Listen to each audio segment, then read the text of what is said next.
À 22 ans, Kevin est très déterminé. Il en est certain, il a un don de voyance et veut en faire son métier. La voyance est importante pour moi et même la chose la plus importante pour moi parce que ça fait partie de moi. Sauf que son entourage est très inquiet pour lui. Kevin vit toujours chez sa grand-mère Simone, qui l'a élevé depuis l'âge de 3 ans. Elle ne croit pas du tout qu'il puisse gagner sa vie de cette façon. C'est toujours peur que ça ne soit pas rentable. Tu comprends? Kevin fait déjà de la voyance par téléphone, et ce dernier a tendance à rester muet. Dans le meilleur des cas, il a 1 ou 2 appels par jour et ne gagne que très peu d'argent. Ses amis tentent bien de le raisonner. La galère, tu vas la vivre, hein. Sa grand-mère a beau s'acharner à lui faire entendre raison. Comment tu ferais si tu étais tout seul?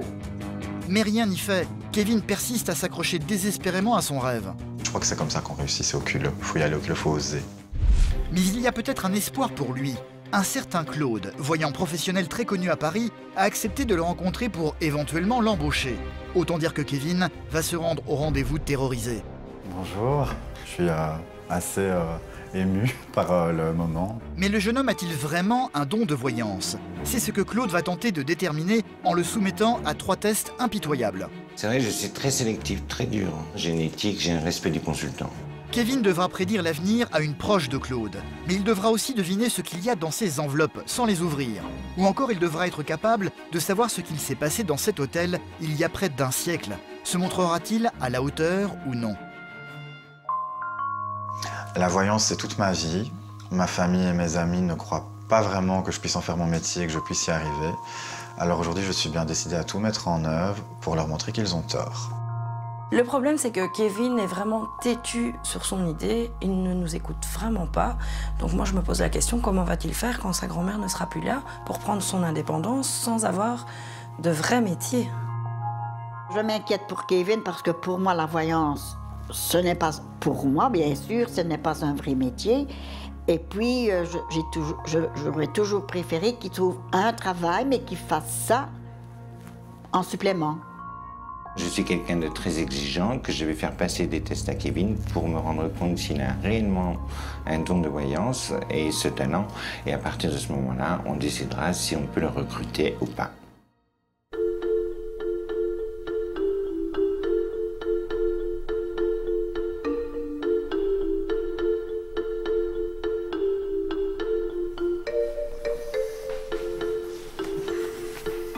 Impossible pour Kevin de démarrer une journée sans faire une séance de méditation. À 22 ans, il tente de se lancer dans le métier de la voyance. Se recueillir tous les matins est un moyen pour lui de se concentrer pour mieux exercer ses dons dans la journée. Une chose que Simone, âgée de 84 ans, sa grand-mère, a toujours du mal à comprendre. Kevin, bon, j'aurais besoin de toi. Mamie, je suis occupée là. Mais tu fais quoi exactement? Je médite, mamie. Médite sur quoi? Pour commencer ma journée, mamie, pour mes consultations. Ah bon, ça va, oui, je comprends. Donc, il faut pas que je vienne t'énerver. Ben non, mamie. Tu sais bien, quand tu viens comme ça, moi... Ça ne te plaît pas? Ben, c'est pas que ça me plaît pas, parce que... Oui, t'es encore chez toi, mais je veux dire, voilà, c'est mon moment, et comme tu sais bien que c'est... Enfin, Oui. voilà, pour moi, ben... Alors, ça t'énerve? Ben oui, ça m'énerve parce que j'ai l'impression que je fais pas du bon boulot. Bon, ben d'accord. Ben alors, je vais te laisser à ta méditation. Je vais redescendre dans mes casseroles. Quand elle arrive comme ça, c'est perturbant pour moi, hein. Surtout si je suis en pleine méditation. Alors après, je recommence depuis le début parce qu'automatiquement, elle m'a énervé. Et donc, ce que j'ai évacué, ben, il y a quelque chose d'autre à évacuer. Kevin a été élevé par sa grand-mère depuis l'âge de 3 ans et il vit toujours chez elle. C'est depuis l'âge de 17 ans qu'il s'est pris de passion pour la voyance et plus particulièrement pour les tarots. Il en est certain, il a un don et veut absolument en faire son métier. Depuis 1 an, il est inscrit sur un site de voyance par téléphone pour commencer. La voyance est importante pour moi et même la chose la plus importante pour moi parce que ça fait partie de moi. Tout simplement, c'est une partie de moi. Mon premier vrai gros souvenir, c'est quand j'ai chopé le pendule de quelqu'un à 6 ans pour jouer avec, sans savoir exactement à quoi ça servait, mais ça m'attirait déjà. Sauf que depuis qu'il a tenté sa chance comme voyant sur ce site, les affaires ne marchent pas fort. Il y en a qui marchent mieux que d'autres, évidemment, parce que y a le bouche à oreille, etc. Et bon, quand on n'a pas beaucoup d'appels, le bouche à oreille ne peut pas se faire. Et parfois, c'est vrai, j'en ai 2, 3 sur la journée, c'est pas beaucoup, mais je me dis que c'est 3 personnes que j'ai aidées du mieux que je pouvais, donc au final, c'est déjà pas mal.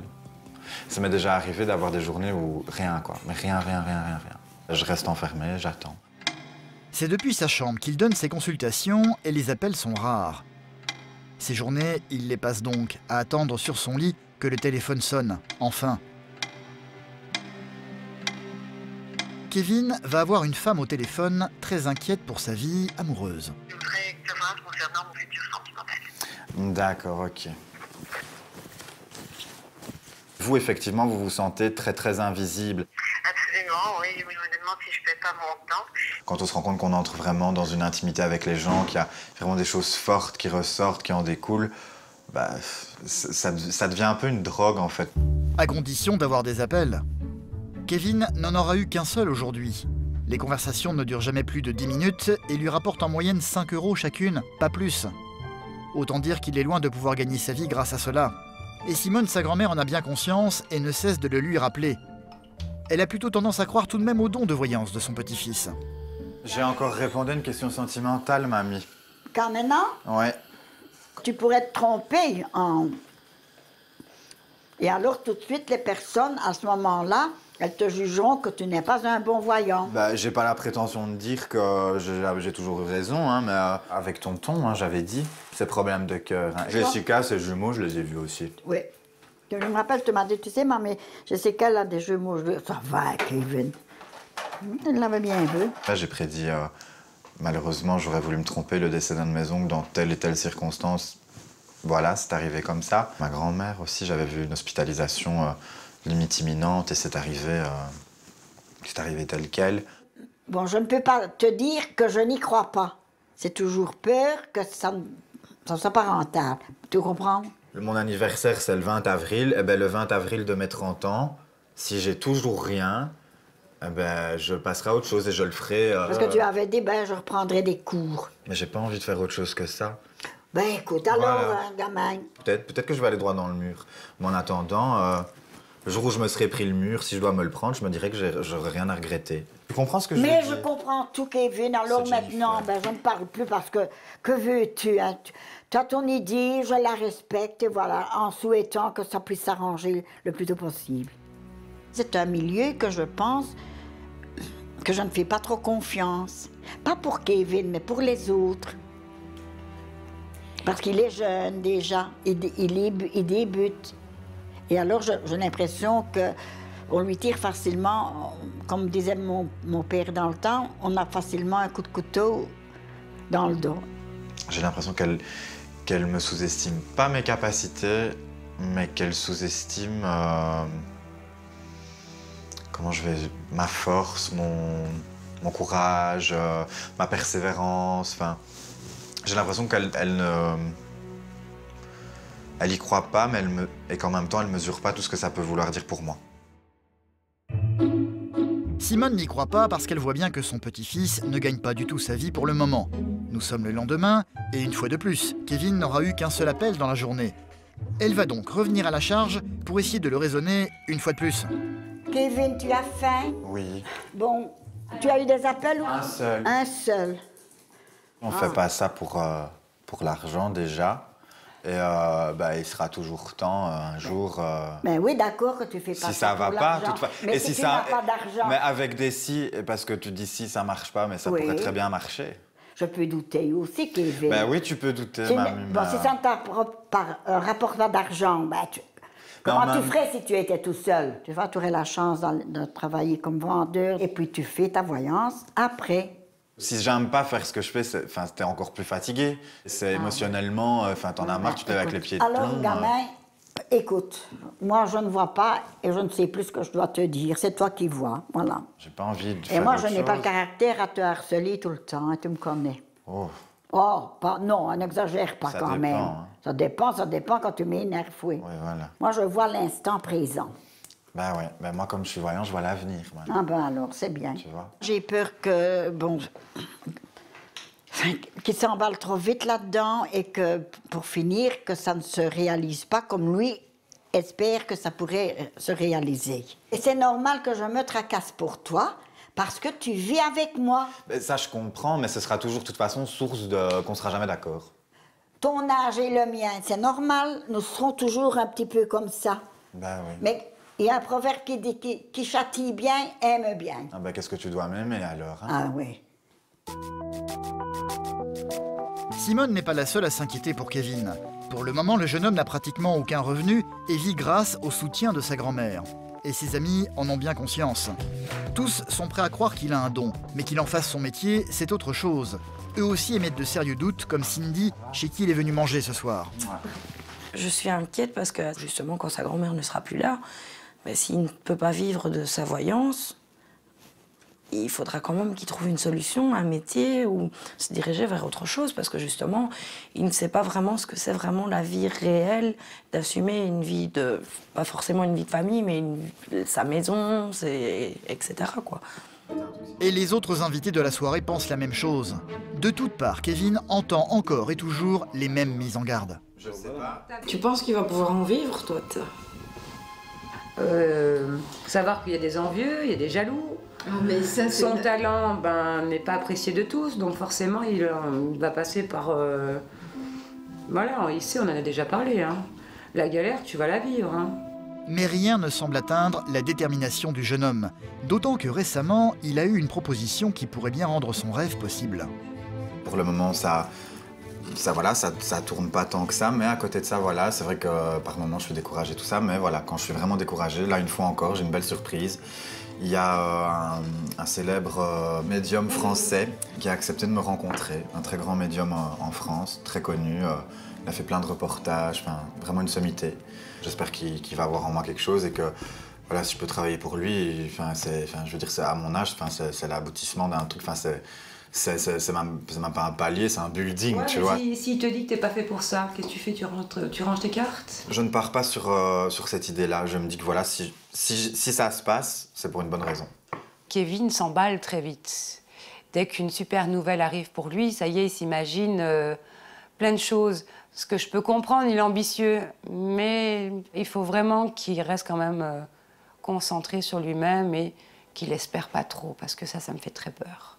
J'ai peut-être aussi un peu envie de leur montrer que j'ai quand même du culot, quoi. Genre, 22 ans, le type, il se tape Paris. Et voir quelqu'un quand même, tout le monde n'oserait pas le faire. Donc je me dis, au final, allons-y au culot. Je crois que c'est comme ça qu'on réussit, c'est au culot. Faut y aller au culot, faut oser.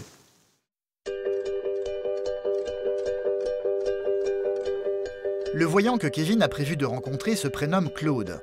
Il dirige une chaîne de télévision consacrée exclusivement à la voyance, diffusée sur Internet. Et Kevin rêve depuis longtemps d'intégrer son équipe d'une vingtaine de médiums.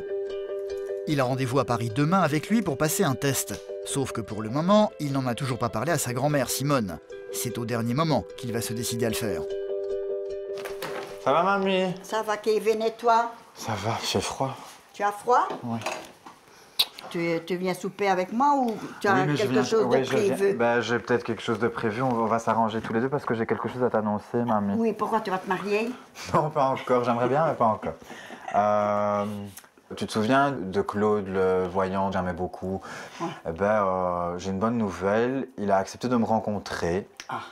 Donc, je ne sais pas exactement ce qu'il en découlera, mais je pars demain matin, très tôt, à Paris, passer la journée pour le voir, discuter avec lui.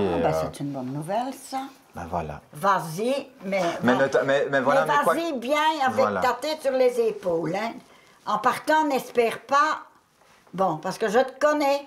Oui, c'est vrai, mais... Je te connais. Mais j'essaie de ne pas faire de plan sur la comète et je me dis pas, il pourrait arriver ça. C'est vrai qu'à mon âge, je serais content, voilà, que ça devienne fixe et que je puisse m'assumer tout seul et que c'est sûr aussi parce que je ne peux pas rester à tes crochets non plus. Non. Ça, j'en suis conscient, je ne peux pas rester ici jusqu'à 30 ans. Non, parce que mamie ne sera pas toujours là. Même si, avant de mourir, je vois que tu as une situation, peu importe, que ce soit voyance, ou dans un bureau, ou dans un magasin, et tout ça, mais que tu gagnes ta vie, moi, je serai la plus heureuse. Alors, je partirai tranquille. C'est tout ce que je peux te souhaiter. Voilà. Tu sais, hein, ouais. Comme je suis. Si même parfois, j'élève un peu la voix, mais ça, faut pas faire effet, hein. Alors, je te souhaite bonne chance pour demain. Pleure pas, mamie. Elle va me faire pleurer, sérieusement. Oh, mamie. Simone est énormément attachée à son petit-fils. Il faut dire que ce dernier a été retiré à la garde de sa mère pour cause de maltraitance, alors qu'il n'avait que 3 ans. C'est Simone qui l'a élevé depuis et qui lui a apporté tout son amour. Faut pas pleurer, mamie. Mais je sais, mais si, parce que... Pleure pas. Mais si, mais tu as déjà tellement eu de petites misères dans ta vie que tu mériterais d'avoir quelque chose qui te plaise, mais que tu sois dans ton élément. Je ne sais pas si c'est comme ça que je peux le dire. Bah, je comprends ce que tu veux dire, mamie, mais justement, il n'y a que ça que j'ai jamais vraiment laissé tomber. Écoute, alors on ne parle plus parce que je devais me faire pleurer. Et je pars tranquille et je te souhaite bonne chance. Voilà, tout ce que je peux te dire. Allez, ne pleure pas, maman. Ben oui, mais tu sais...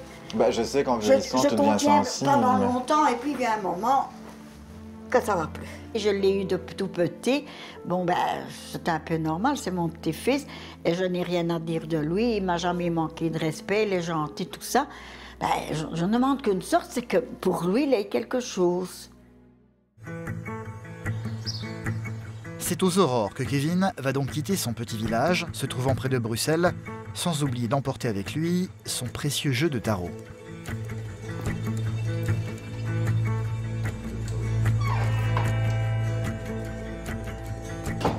Direction Paris, où l'attend le fameux voyant se prénommant Claude. Kevin le sait, celui-ci va tester son don pour savoir s'il mérite ou non d'intégrer son équipe. Ma hantise par rapport à cette rencontre, c'est qu'ils me disent écoute Kevin, non. Arrête. Laisse tomber. T'es pas fait pour ça. Ça pourrait être, oui, la grosse claque. La très grosse claque, même. Face à son entourage, le jeune homme n'hésite pas à marteler sa détermination. Mais il est désormais loin de chez lui. Plus il va se rapprocher du lieu de rendez-vous, plus il va avoir tendance à perdre tous ses moyens. Je vais respirer 2 secondes avant, parce que sérieux, il faut pas que je pleure. Parce que du coup, là, j'ai un... Ça va aller. Et comment je fais?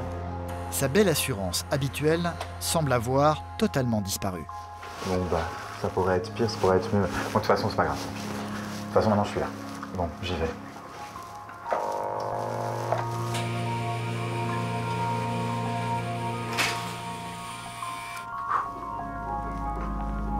Ça va aller. Allez, ça va aller. Franchement, je peux le faire. C'est Paula, la secrétaire du voyant, qui va le recevoir. Bonjour. Le jeune homme va se retrouver dans un salon qui fait office de salle d'attente, très intimidé.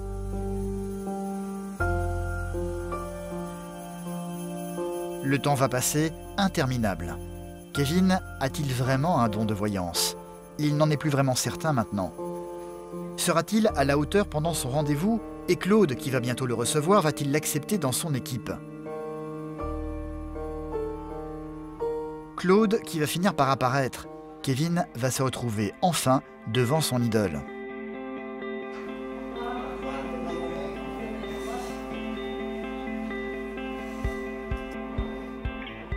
Bonjour. Bonjour, c'est Kevin.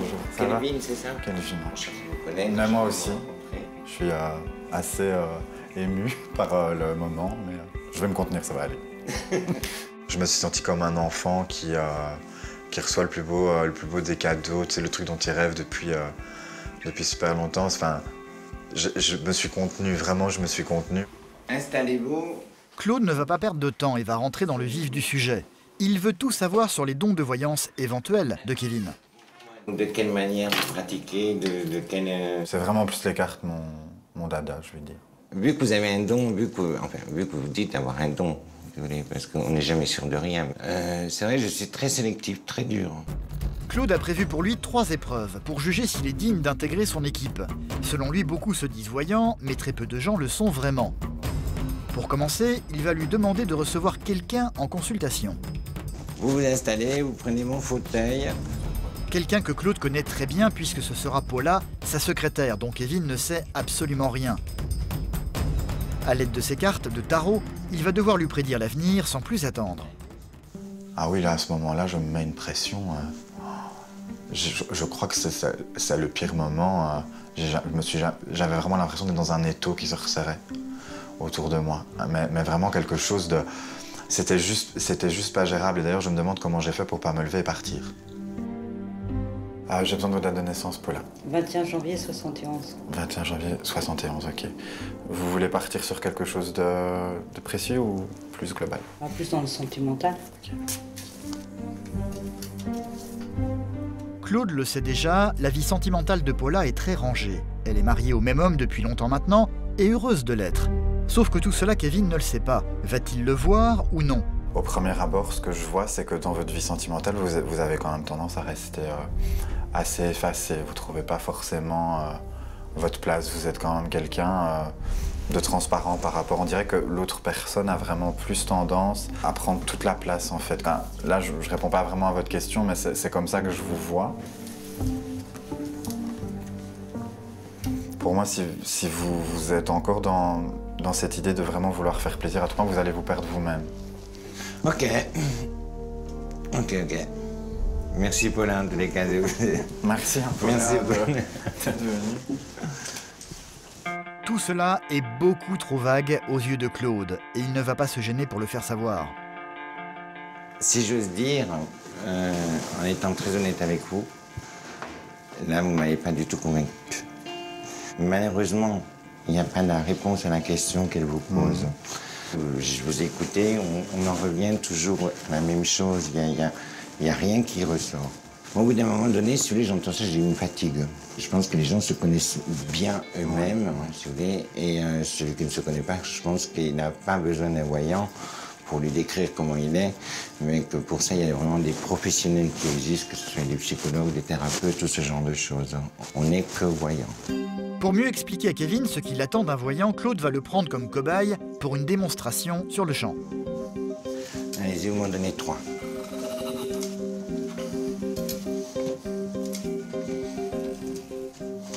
En ce qui vous concerne, donc, il faudra vous attendre à de grosses transformations. Ces transformations seront déjà sur un point de vue personnel. Là où vous vivez à l'heure actuelle, vous n'y resterez pas.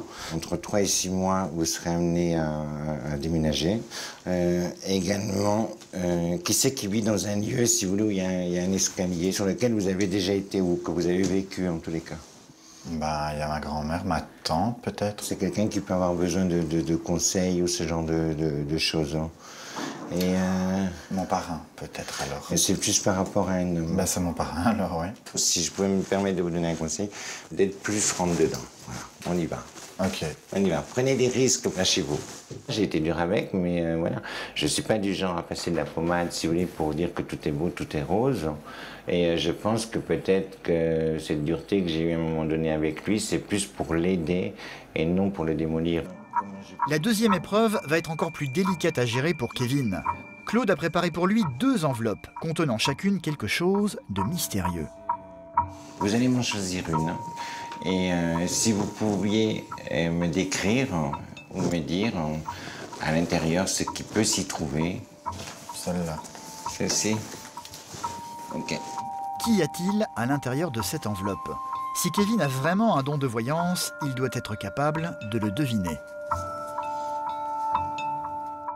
Pour se rassurer, le jeune homme va de nouveau s'aider de son jeu de tarot. Pour moi, c'est quelque chose qui a un rapport avec un événement heureux. C'est une lettre, un message, quelque chose. Il y a quelque chose d'écrit.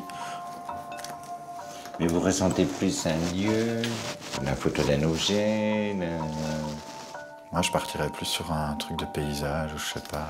Paysage. Que ce serait pas une carte avec un coucher de soleil, la mer, du rouge-violet, un peu comme ça. Enfin.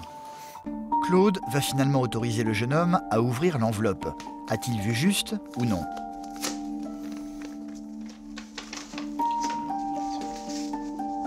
En fait, il s'agit d'une photo, celle de Carol Fredericks, une chanteuse qui s'est longtemps produite aux côtés de Jean-Jacques Goldman. Dans ce que vous avez décrit, il y a des choses qui correspondent. Effectivement, Kevin avait vu un texte écrit sur une carte. Il s'agit de l'ancienne adresse de la chanteuse qui connaissait bien Claude. Vous avez parlé de la mer, donc la mer, vous deviez ressentir la couleur bleue. Vous sortiez la couleur rose. Bon, le bleu y est, le rose y est. C'est dommage que vous n'achiez pas prise. C'est un semi-échec pour le jeune homme. Il ne s'est pas totalement trompé, mais pour le moment, le bilan est loin d'être concluant pour Claude.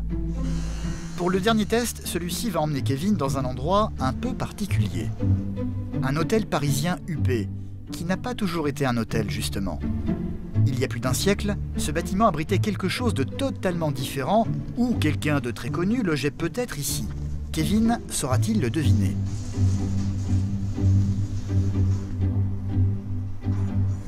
au premier abord. Maintenant, voilà, la fenêtre du dessus me parle. Juste là, en haut. Juste là. Maintenant, je ne sais pas, mais juste là en haut.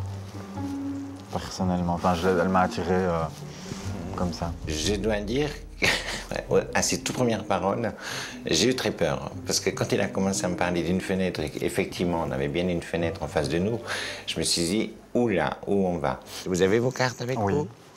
Je ne sais pas, est-ce que si vous vous aidiez peut-être de vos cartes, est-ce que vous auriez peut-être à nous en dire un peu plus? Le jeune homme va donc s'installer sur cette table et sortir ses précieuses cartes de tarot.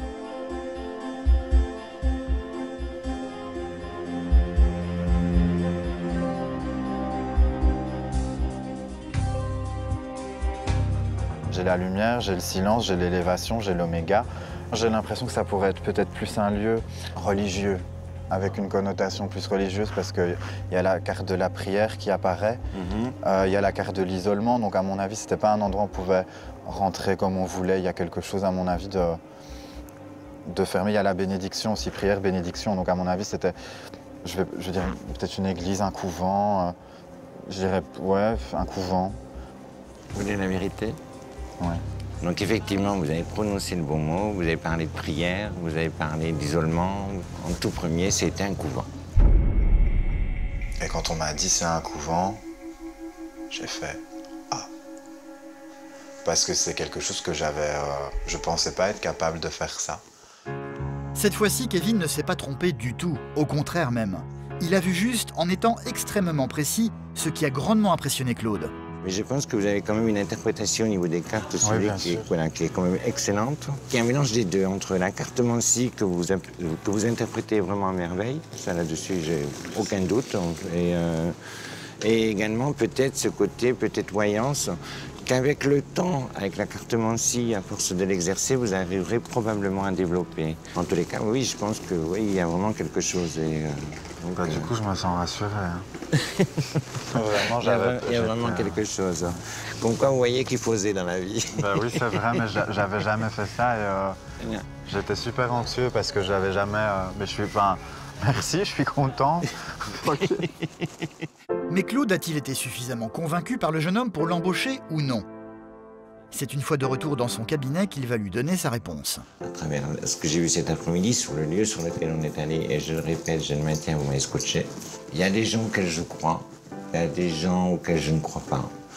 Moi, j'ai très envie de vous revoir, et j'ai très envie en tous les cas que vous fassiez en tous les cas un essai chez nous. Comme je dis, avec le temps, je pense qu'avec la pratique et avec l'exercice, en tous les cas, que vous avez largement votre place. Donc, en tous les cas, soyez le bienvenu si vous le souhaitez un jour. Bah ok, avec grand plaisir. Je réalise pas encore en fait que Claude m'a... Enfin là ouais j'en parle, donc tu vois j'ai encore ce petit truc où j'arrive pas à m'empêcher de sourire, mais moi mon avenir là maintenant je le vois mais dans une évolution, mais en VV prime quoi. Pour commencer, Claude a proposé à Kevin d'intervenir dans les émissions de sa chaîne 2 ou 3 fois par mois à titre d'essai, avant de voir plus grand. Une bonne nouvelle que le jeune homme va annoncer à sa grand-mère. Il est rentré durant la nuit et ne l'a pas encore vue. Mamie. Non, ben tu es élevé, gamin. Et alors, dis-moi comment ça s'est passé. Il m'a fait faire différents tests et sur base de tout ce qui a été fait, il m'a reconnu un bon potentiel. Mais pour lui, voilà, j'ai pas mal de choses encore à apprendre, d'après ce qu'il a dit par rapport à mon jeune âge, tout ça. Mais il y a quand même une bonne nouvelle, c'est que je vais intégrer son équipe. C'est pas vrai. Mais si, je vais intégrer son équipe et aller faire 2-3 émissions de télé là-bas. Mais c'est certain, ça. Oui, c'est certain, c'est sous son aile et mais avec... c'est bien alors, c'est une bonne nouvelle. Regarde, j'ai encore la voix qui tremble. C'est normal, tu t'inquiétais, mais voilà, donc ça... C'est bien. Maintenant, je suis contente pour toi, mais c'est quelque chose que je tiens aussi à l'intérieur. J'attends de voir plus loin. L'avenir m'en prendra, mais c'est normal à mon âge que j'ai un doute, n'est-ce pas? Mais dans le fond de moi, je souhaite que tout réussisse pour Kevin. Je suis content parce que je vois qu'au final, elle est fière. Elle est fière de moi. Je suis sûr qu'elle est fière et je pense que c'est un soulagement aussi pour elle de savoir que maintenant, il y a vraiment quelque chose de concret qui se dessine. À 22 ans, en faire son métier, Enfin, je veux dire, là, j'en connais des voyants de mon âge, hein, mais personne... Enfin, là, c'est le cadeau, quoi. Reste à savoir si Kevin confirmera ses débuts aux côtés de Claude. Pour le jeune homme, ça ne fait aucun doute, il va y arriver. Il m'a tiré les cartes et il m'a dit que dans les 3 à 6 mois, j'allais déménager. Ah bon? Donc peut-être que ce sera parce que je devrais partir là-bas. à Paris et que j'aurai de belles opportunités avec lui. On verra, mamie qui vivra Ah, verra. mais alors, si ça peut se réaliser, ça me donnera l'occasion d'aller te rendre visite à Paris, tiens. Bah, si tu veux, tu viendras avec moi. Si c'est à Paris, hein? Bah, À Paris, si, je ne sais pas, hein? on verra. On verra, hein? Gamin, que je suis contente. Oh, mamie, merci. Allez, croisons les doigts.